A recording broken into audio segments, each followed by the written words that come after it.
کتاب حکمت و معنا معلم، چراغ در ره فردا معلم.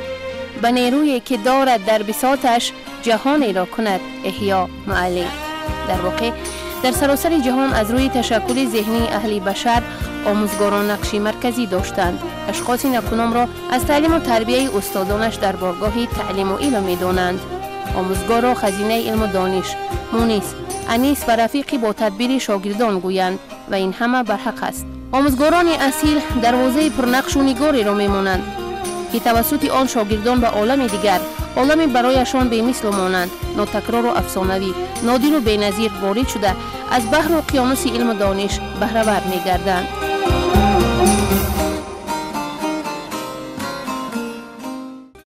آموزگار شخصی است که با نور سواد و معرفت و علم و دانش حیات جامعه را روشن می‌سازد، خرافات و جهالت را از حیات جامعه بیرون می‌کند و سازندگان و آبادگران آینده وطن را به کمال می‌رساند.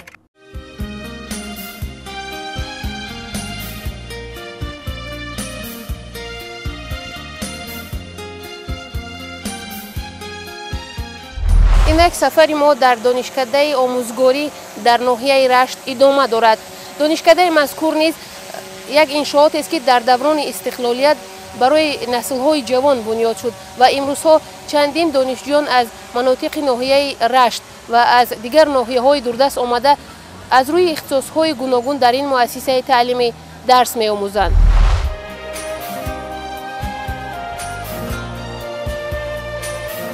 پیشه آموزگاری پیشه پرشرف، پر افتخار، تنظیم کننده رشد و تکامل نسل آدمی ولی پرمشقت و زحمت طلب بوده، نه هر کس توان تحمل آن را دارد. جمعیت با دانش و فرهنگ سالم بوده است. نوربخش دیده و دلها معلم بوده است. شخصی ناآگاه را دانا و عاقل می کند. زحمتش نه کمتر از 100 کاری عالم بوده است. برنامه صاحب خیرات مهمان ناحیه رشت است و اینک ما قرار داریم در دانشکده آموزگاری تاجیکستان در ناحیه رشت.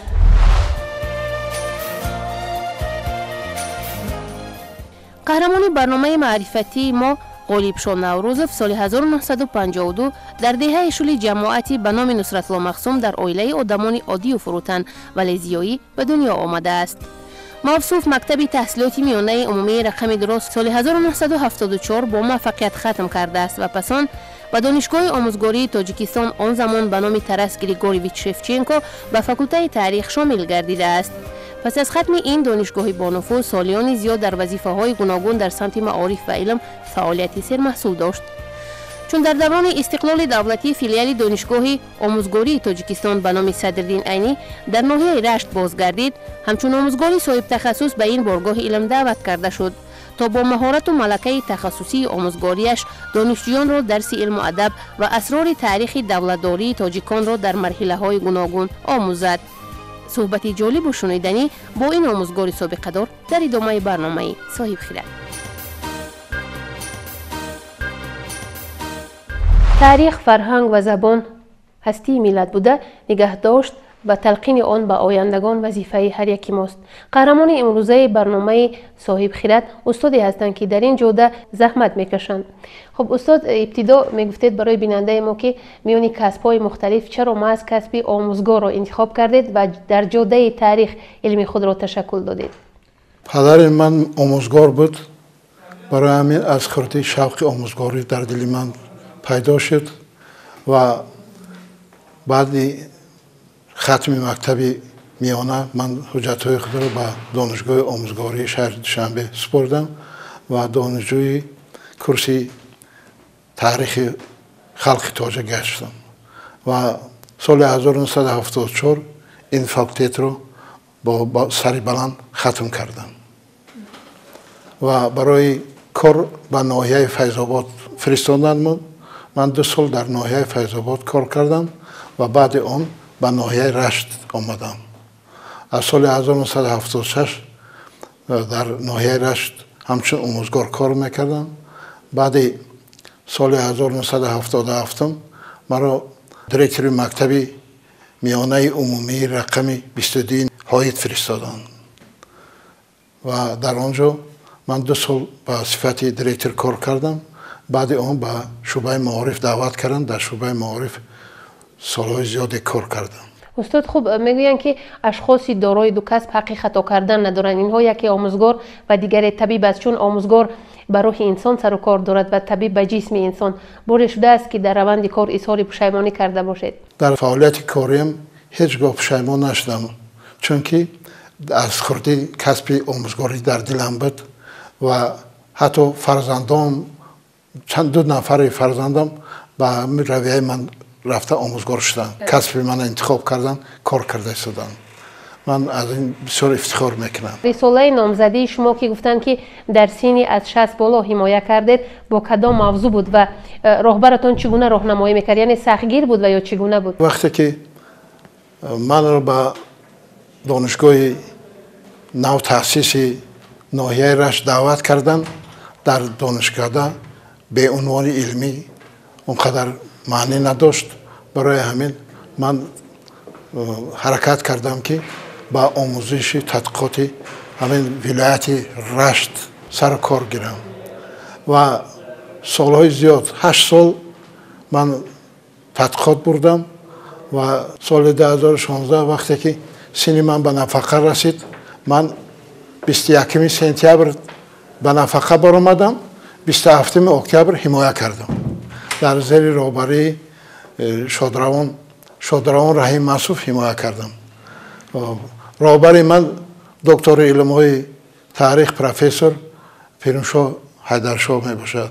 استاد سختگیر، حتی برای یک عباره چندین مرتبه گردانده است کار مرا و از سر نو در شورا حمایت کردم، به زبان روسی حمایت کردم و سال 2017 منوگرافی خودم رو درباره همین کار از چاپ برآوردم و یک چند کتاب‌های دیگر دایر به تاریخ فعالیت مردم رشت به چاپ آماده کردم و امروز من از اون خرسندم که در کافدرایی که ما کار میکنیم همه شاگردای خودم در همین دانشکده آنها را درس دادم و از همون شاگردای من 2 نفر علاقه نامزد علم ها شدن، 1 نفر دیگر در عرفه حمایه هستند، 2 نفر دیگر کاراشو رفته شدن به نزدیکی پیش دفاع میگذرانند. میگویند که آموزگار تربیتگری اهل بشر است. چی باید کرد؟ از سابقه کاری میگفتید که محبت کسبی آموزگاری رو در دل نسل امروز جا کنیم، زیرا بیشتر اشخاص وقتی که حتی دانشکده آموزگاری رو ختم میکنن نمیخوان به حیث آموزگار فعالیت کنند. اولا باید استاد خودش تربیت دیده باشد، یعنی که وای خوانده باشه، اثرهای کلاسیکا رو خواندگی باشه، کتاب دوست باشد، کتاب نقص بیند و همون مهر و محبت کتاب به شاگرد فهمانده و داده تواند که شاگرد شوق پیدا کند برای خواندن اثرها. من راست گپ هر یک درسی که میدارم، درس لکسیونی 5 دقیقه وقتی خودم رو به همین حیات جمهوری تاجیکستان، با پیشروی علوم، با پیشروی صنعت، با پیشروی انرژتیک، با پیشروی ساحه‌های دیگری که جناب عالی محنت زحمت کشیده است روانه میکنم و شاگردان از این بسیار شوق میبردارند و حرکت میکنند که در هر چیز زیادتر در وقتی خواندن اثرهایی که من به آنها پیشنهاد میکنم خوانند، از خود کنند و در سوال و جواب ها اشتراک کنند. خب استاد، در دوران استقلالیت چندین تاریخ نگاره ها نوشته شدند و نقش این تاریخ نگاره ها من بعد برای نسل امروز چگونه خدمت میکند؟ هر یک آدم وقتی که یک چیز میخونه از وی برای خودش یک چیز میبرداره و چیزی که تاریخی که باشد از وی یک چیز میگیرد. اما خرسندی ما از همینه که تاریخ نگارا بسیار چیزها را مینویسند. باز با خوبتر از اون شده است که من در اکادمی علم های جمهوری تاجیکستان ما تاریخ خلق تاجیک خودمون رو به زبان روسی عبارت از 6 جلد چاپ کرده برآوردن و تصمیم گرفتن که به زبان تاجیکی 12 جلد کنن برآورن. ما از این بسیار خرسندیم، می‌نداریم که مردم با زبان خودشون همین تاریخ خلق تاجیک، تاریخ خود رو می‌آموزند. هر یک کسی که وای در مملکت در این سرزمین زندگی میکند باید تاریخ خلق تاجیک بداند، افتخار کند از تاریخ خودش. افتخار میکنیم که تاجیکیم و در کدوم جایی که رویم از همین تاجیک بدن خودمون افتخار میکنیم که ما تاجیک هستیم، دولت داریم، دولتداری داریم، زبان داریم و راهبری بسیار مهربان و عزیز داریم که دولت تاجیکستان ما رو به همین درجه ها بلند برده رسانده است. در هر یک صحیفه تاریخ امروز و فردای کشور با خط زرین ثبت می‌گردد و شما نیز همچون نفری فعال جامعه نقشه در پیش دارید. نقشه آینده شما برای بهبود کشور؟ من همین موفقیت‌های جمهوری تاجیکستان را که یک فن مخصوص است در مکتب فن انتخابی است، من می‌خواهم که همین موفقیت‌های جمهوری تاجیکستان را همچون یک دستور واسطه تعلیمی به چاپ تدارک کنم. چنانه که هم صحبتی ما یادرس گردید، موصوف رساله نامزدی خیش را سال 2017 در شهر مسکو در موضوع استوریا образования и развития Гармской области Таджикской ССР در سالهای 1921-1956 با سری بلند حمایت کرد. اینک بیش از 50 سال می شود که او در درگاه علم و معرفت و شاگردان درسی ادب، آدم و آدمگری، خود اداره نمایی، خویشتن شناسی و وطنداری، شناخت انسان، تاریخ کهن و دوران سازندگی و امثال اینها را تعلیم می‌دهد. دانشکده آموزگاری تاجیکستان در ناحیه رشت میوه دوران استقلال بوده در تیار کردن کادرهای ساحه آموزگاری و غیر آموزگاری نقش نظررس را می‌گذارد. واقعا در دانشکده آموزگاری تاجیکستان در ناحیه رشت زیاده از 26 نفر متخصص دارای عنوان و درجه علمی داشته به تدریس مشغول می باشد که یکی از این شخصیت ها مورخ، استادی کاردان، محقق بیداردل نوروز غالبشاه می باشد که با یک جهان حسیات بلندی و تندرستی به دانشجویان درس تاریخ تاجیکستان را می آموزاند. نوروز غالبشاه یکی از محققان می باشد که در موضوع وادی قرارتگین سالهای 2156 رساله نامزدی خود را حمایت نموده است و یک سلسله مقاله های خود را در موضوع تاریخ قرارتگین به نشر رسانیده است که تحقیقات های نوروز غالبشاه هم در مجله های علمی داخلی و هم در مجله های بیرون از کشور نشر شدند که از جانب محققان ساحه تاریخ بهای بلندی علمی را صاحب شده است. نوروز غالبشاه در حقیقتا هم یکی از آموزگارهای می باشد که طول 10 سال است که ما با نوروز غالبشاه آشنایی داریم. به صفت همکار در کافدره تاریخ و حقوق کار و فعالیت یکجایه نمودیم. در واقع استاد نوروز غالبشاه آموزگاری می باشد که با دانشجویان در رابطه زیست قرار داشته، با یک سبک و اسلوب خاص به دانشجویان درس گذاشته، از اصولهای معاصر تعلیمی، اصولهای اینتراکتیوی استفاده میبرد. نوروز غالبشاه یکی از شخصیت‌های می باشد که در تهیه واسطه‌های تعلیمی، تربیت کردن کادرهای علمی در کافدره نقش مهم را می‌بازد و عنوانجوها، ماجسترها از تجربه بای نوروز غالبشاه به طور فراوان استفاده میبرند. هیچ کس از پیش خود چیزی نشد، هیچ آهن خنجری تیزی نشد. در واقع نوروز غالبشاه به دانشجویان درس خوب میدهد و امروز در زینه ماجستراتور دانشکده آموزگاری تاجیکستان در ناحیه رشت از روز اختصاص تاریخ به دانشجویان درس میگذارد. نوروز غالبشاه شخصیت می باشد که در سطح جمهوری و بیرون از آن شهرت یافته است و با تحقیقات‌های با ارزش علمی خود در فضای محققان داخلی سهمی با سزای خود را گذاشته است. کودک زمانی به مکتب فرا گرفته شدنش به اندازه خیلی ناچیز عقل و فهمیش، علم و دانش، مهارت و ملکه نوشتن و خواندن، قابلیتی به مضمون و ماهیت زندگی سرفهم رفتن را دارد. محض آموزگار در طول سالهای زیاد با زحمت و کوشش، سعی و تلاش‌های بی اندازه خون جگر شدنها شخصیت می‌سازد، یعنی انسان کامل را به وای می‌رساند و این کاری سهل و آسان نیست. به این معنی شاعر بر حق نگاشته: رسد جان بر لبی بیچاره استاد که حرفی را به شاگرد دهد یاد.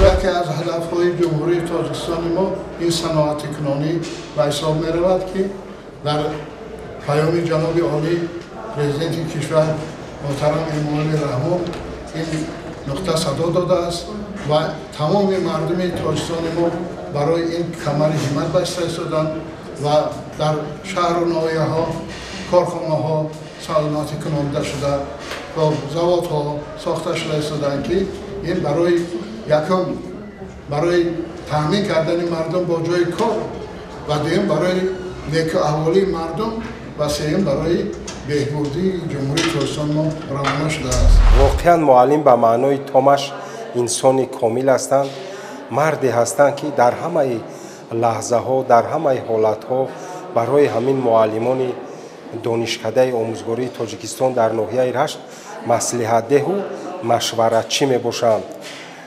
راستی گپ معلم خودشان کانی سخنند، اونقدر مقال ضرب المثل، اونقدر تاریخ زنده دیار هستند که باور کنید اگر همه همون گفته های معلم رو اگر ما گردآوری کنیم خودشان یک چند جلد کتاب می شود. بعد از سوی دیگر همین چیز رو گفتنی هستیم که معلم غالبشاه نوروزов مردی می باشند که در سیمای او ما معلمی اصیل رو دیده می توانیم. میگویند که معلمی کسب نیست، معلمی عشق است، مهر است، محبت است و اگر میگوید همین خصلت ها رو معلم نداشته باشد خوب است که همین پیشه رو رها کند. باید گفت که معلم غالبشاه نوروزов قریب که در اکثر همین گوشه های تاجیکستان عزیز درس دادگیند. مثلا تا جایی که ما میدونیم اولین فعالیت آموزگاری خودشان رو معلم از ناحیه فیض‌آباد سر کردند. از همون خود ناحیه فیض‌آباد از همون وشگرد باستانی یک جهان کلوار خاطره ها دارند، قصه های زیاد میکنند. در یکی از مکان های تاریخی وادی رشت باستانی در شهرک هوید سالیان زیاد درس دادند. بعد آمدند به خود غرم و در اینجا به تعلیم و تدریس مشغول شدند. اسرار آموزگاری موفق در آن است که آموزگاری موفق رو پیش از همه همون اودیتوریا، همون تالار، شاگردانی همون درگاه او رو معرفی میکنند. از خرد تا کلان، از جوان تا پیر همه معلم غالبشاه نوروزов رو احترام میکنند و او رو در دانشکده آموزگاری تاجیکستان همچون یک پیری معنوی میشناسند و همچون یک مرد خیراتسالار.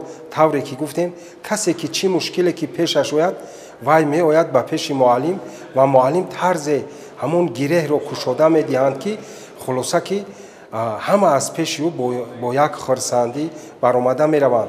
و باید گفت که معلم غالبشاه نوروزов با وجود اون که سینش از 60 هم بالا شدگی بود لیکن ناامید نشدند و در موضوع تاریخ ولایت غرم سالهای 1921 1956 رساله علمی نوشتند. راستیگه برای همین نوشتن همین رساله قریب 10 سال عمر خودشان را صرف کردند.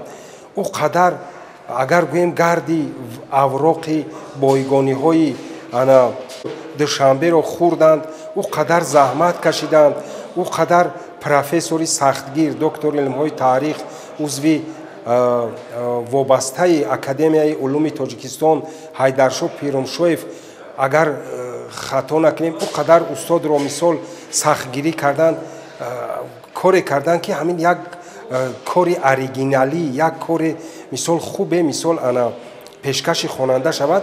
و وقتی که رساله نامزدی معلم رو ورقگردان میکنیم در همون رساله هزاران دلیل فکت ها دیده می شود. او قدر ما را به دنیای تاریخ معلم راهنمون می سازد. ما با تاریخ یک گوشه دیار با ولایت غرم که در سال 1921-56 فعالیت میکرد شناس میشویم. خلاصه که بسیار از جانب استادان بهای بلند گرفت همین کاری علمی معلم نوروزов غالبشاه.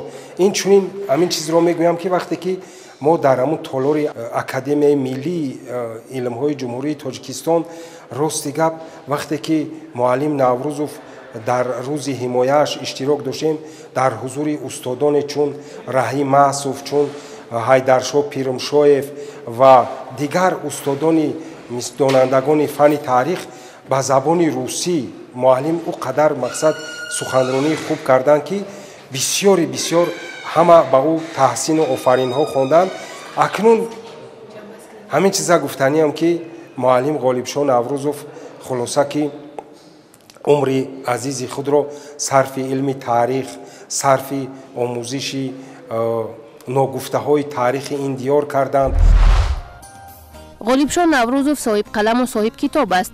пажӯҳиши илмии устоди нуктасанҷ баррасии масъалаҳои мураккабу муҳими таърихиро фаро гирифта дорои аҳамияти хоса мебошад. ба қалами ӯ нигоштаҳои судманди методӣ ва таълимию тарбиявие тааллуқ доранд ки мавриди баҳрабардории на танҳо шогирдону устодони донишгоҳи омӯзгорӣ, балки шогирдону ниёзмандони тамоми мактабҳои олии кишвар ва ҳаводорони илми таърих мебошад. бузургони мо гуфтагӣ ҳастанд ки бепир нарав ки дар амони ҳарчанд сикандари замонӣ. албатта мо зиёда аз 8 сол мешавад ки бо номзади илмҳои таърих дотсенти кафедраи таърих ва методикаи таълимӣ Наврӯзов Ғолибшоҳ Лоиқович ҳамкор ҳастем ва бевосита дар солҳои донишҷӯӣ муддати 5 сол устоди азиз ба мо дарс гуфт ва имрӯзам хушхандибахш аз он ҳастем ки бо якҷоягии устод кор фаъолият намуда истодагем ва гарчанде ки мо вазифаи мудири кафедраро ба ӯҳда дошта бошем, лекин тамоми кордонӣ ва коромӯзиро бо тавсияҳои бевоситаи устод аз худ намудаем ва инчунин дар тамоми ҷанбаҳои масъалаҳои ё корӣ бошад ё дигар масъалаҳои зиндагӣ бошад устод ҳамчун роҳнамо барои мо хизмат намуда истодааст ва метавонем мо қайд намоем ки устод яке аз аввалин шахсиятҳое мебошанд ки аввалин поягузории кафедраи таърихро дар ҳамин донишкадаи омӯзгории Тоҷикистон дар ноҳияи Рашт замина гузоштагӣ ҳастанд ва тамоми шогирдон ва тамоми ҳамкорон ҳайати кормандон омӯзгорони донишкадаи омӯзгорӣ дар ноҳияи Рашт устодро эҳтиром мекунанд ва дар тамоми масъалаҳои корӣ бошад аз маслиҳатҳои устод бархурдор мебошанд. устоди азиз дар тамоми ҷанбаҳои кориш ҳатто дар дарсҳои хеш аз методҳои муосири таълим, методҳои интерактивӣ махсусан ва васеъ истифода менамоянд ва мо ҳамчун шогирд методҳои зиёди устодро истифода бурдаем, махсусан методҳои ҳавасмандгардонӣ, методҳои суҳбат бо донишҷӯён ва махсусан методҳои истифодаи васеъ аёниятҳо дар дарсҳо аз устод истифода бурдагем ва ҳамчунин тамоми ҷанбаҳое ки дар дарс фарогири дарсҳо мебошанд дар дарсҳои устод дида мешавад ва мо ҳамчун давомдиҳандаи пайгиронаи шогирдонаи ҳамин устод тамоми корҳое ки ва методҳое ки устод дар дарсҳо анҷом додааст мо онҳоро васеъ истифода мебарем ва кӯшиш менамоем ки аз он ҳам болотар фаъолияти худро нишон диҳем. аз ин гуна устодони сахтгиру соҳибтаҷриба шогирдон ҳисси масъулиятшиносӣ, меҳнатдӯстӣ, дақиқкорӣ, заҳматқаринӣ бар ин сифату фазилатҳои беҳтарини инсониро омӯхтаанд ва дар амалияи фаъолияти педагогии худ татбиқ менамоянд. имрӯзҳо шогирдони ин омӯзгори заҳматпеша давомдиҳандаи касби пуристихори омӯзгоранд, агарчи раванди таълим аз солҳои пешин ба куллӣ тафовут дорад. устод Наврӯзов Ғолибшоҳ яке аз беҳтарин устодҳои кафедраи таърих мебошад ки тӯли 20 сол шуд ки дар кафедра фаъолият мекунад ба ҳайси омӯзгор. устод Наврӯзов Ғолибшоҳ аз он устодони донишгоҳ аст ки мо аввалин шуда ба мо дарс додагӣ ҳастанд дар давраи донишҷӯён ва ҳамчун ба ҳайси мудири кафедра, сардори раёсати таълим, декани факултети таърих ва кор ва фаъолият намудааст. хуб баъди хатми донишкада бо тавсияи устод ба шӯъбаи магистратураи Академияи илмҳои Ҷумҳурии Тоҷикистон дохил шуда бо муваффақият хатм намудем ва аз соли 2016 ин ҷониб дар донишкадаи омӯзгории Тоҷикистон дар ноҳияи Рашт кору фаъолият мекунам. бо тавсияи устод буд ки соли 2017 ба шӯъбаи аспирантураи институти таърих, бостоншиносӣ ва мардумшиносӣ ба номи Аҳмад Дониши Академияи миллии илмҳои Тоҷикистон дохил шуда соли 2022 дар мавзӯи ҳаёти иқтисодӣ, иҷтимоӣ ва фарҳангии водии Рашти Ҷумҳурии Тоҷикистон дар солҳои истиқлолият رساله نامزدی خود را دفاع نموده و صاحب عنوان علمی نامزدی علم‌های تاریخ شدم. محض راهنمایی استاد راهنمایی چنین استادا بودند که جوانان را در راه علم یعنی که تربیت نموده و صاحب عنوان‌های علمی شدند. خب ما باعث افتخار است که چنین شخصیت‌ها، چنین آموزگاران، چنین مردان وطن هستند که جوانان را در روحیه وطن دوستی، خودشناسی برای خودآگاهی تربیت نموده، برای دولت و برای ملت خدمت می‌کنند. تدریس فن‌های زیادی تعلیمی و در ردیف آن تهیه دستور و کتاب‌های درسی کاری سهل و آسان نیست.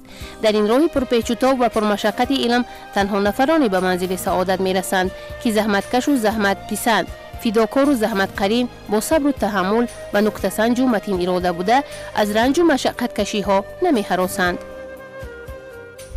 به مربی زیر گردون معتبر نتوان شدن، ماهی نو رو رفته رفته چرخ عالمگیر کرد. از سال 2010 استاد غالبشاه نوروزов برای ما همچون استاد، همچون راهبر و یکی از استادان حلیم و مهربان و در جاده علم هدایت کننده می باشند. باید یادآور شویم که یکی از استادان موفق در دو جاده، هم در جاده علم و هم در جاده آموزگاری، که این دو جاده البته بسیار جاده های سرزحمت هستند و استاد نوروزов توانسته است که در هر دو بخش هم، هر دو جاده هم موفق شود، چون که استاد را با شاگردانش میشناسند و شاگردان استاد نوروزов بسیار شاگردانش الکی بگیم که نامزد علم، دکترند و در ساحه علم و آموزگاری بگیم موفق هستند و در ساحه ایجاد همچنین. و استاد غالبشاه نوروزов هم یعنی که سهم اساسیش در آن است که در این تعلیمگاه، یعنی که در دانشکده آموزگاری تاجیکستان در ناحیه رشت به حیث آموزگار موفق با تیار کردن شاگردان و با آماده کردن کادرهای جوان البته سهم با سزای خود را گذاشته است. از جهت خصلت و رفتار گوییم یکی از خصلت‌های حمیده و انسانی بسیار خاکسار و نجیب هستند و در تعلیم دادن شاگردان هم بسیار سختگیر و بسیار مثلا سرطلب هستند، چون که استادی که اگر سرطلب نباشد شاگرد با جاده‌های بلند علم رفته نمیرسد.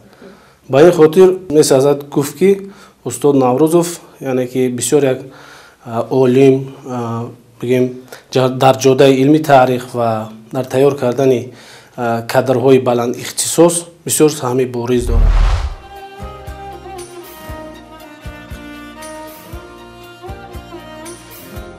مورد به ذکر است که این گونه عالمان هر لحظه زندگی را غنیمت دانسته سعی و تلاش می‌ورزند که برای با دانش‌های تاریخی مسلح نمودن ساکنان محل، دیار، مملکت خود سهمگزار باشند و این سهمی اندک هم نیست، زیرا به قول بیدل شکر گفتار دامن فکری بلند آسان نمی آید به کف، فکر خونها می خورد تا رنگ می گیرد سخن.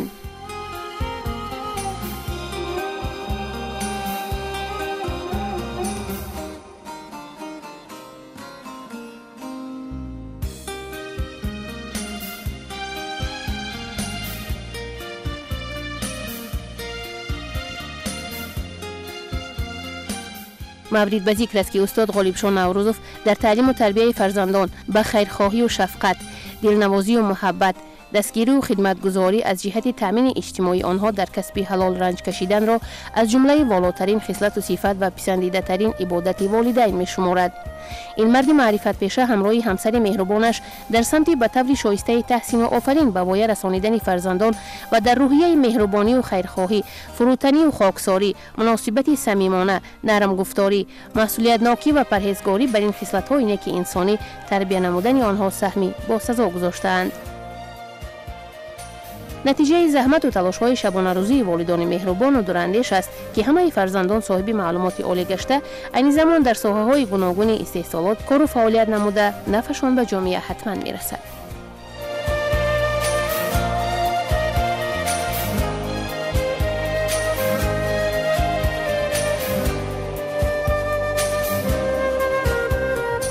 بیننده عزیز، یادرس می‌شویم که قهرمان امروزه برنامه صاحب خیرات بودند استادی که در سمت تاریخ بیش از 50 سال فعالیت کاری دارند.